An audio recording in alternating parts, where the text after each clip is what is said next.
second pin of the 102 gilts, and as I talked earlier, the 3 gilts we talked earlier, this litter's tremendously good, extremely deep, one of the deeper litters of Yorkshires that we've had. And I think, as I talked and alluded to before, the weighing of the NSR gilts at the expo in Louisville, I think will be the benefits of this litter, because these gilts can all get split and not bang heads within class, and hopefully at the end of the day there's some competition within them. But awesome litter, I think, quality and differences at the same time. They're sired by a Lone Time, which would be the core boar, first crop of those. Extremely excited about those Walks Alone son, what he's done for us, and going to be on our short list for darn sure, because they've got the extras in terms of look, but still in terms of bone and substance and squareness is awesome at the same time.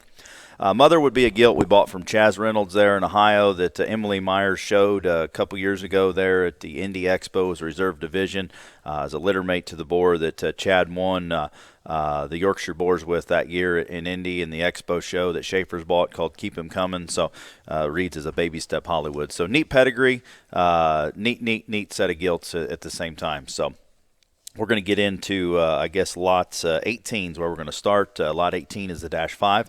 1025, she's probably the greenest gilt within the 6 that we're offering.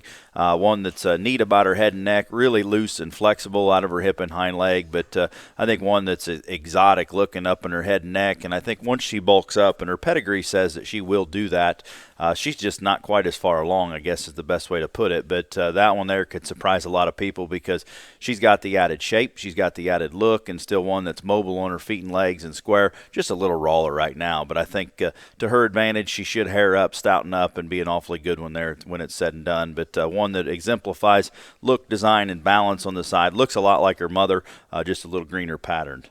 The next one's going to be lot 19. Lot 19 would be the -6 gilt.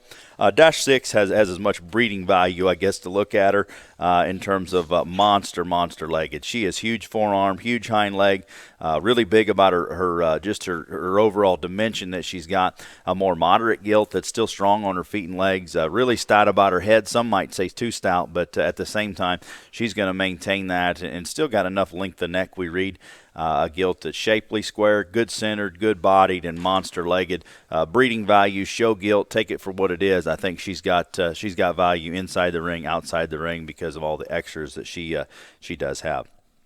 Lot 20 is going to round us out. This would be 102-7.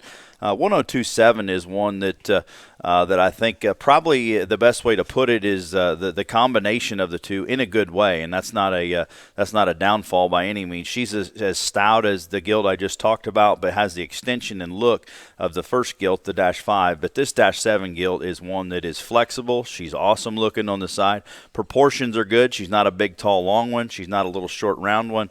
I think bone matches, flexibility is near impeccable, and at the same time, she's immature enough in her type and kind that her better days are still ahead. She'll be able to play in April. She'll be able to play on down the way in August if you want to stretch her that long and your show allows. But I think a gilt that's going to be all you want, kind of regardless when you show her, and a great way to round out a tremendous litter of Yorkshire gilts.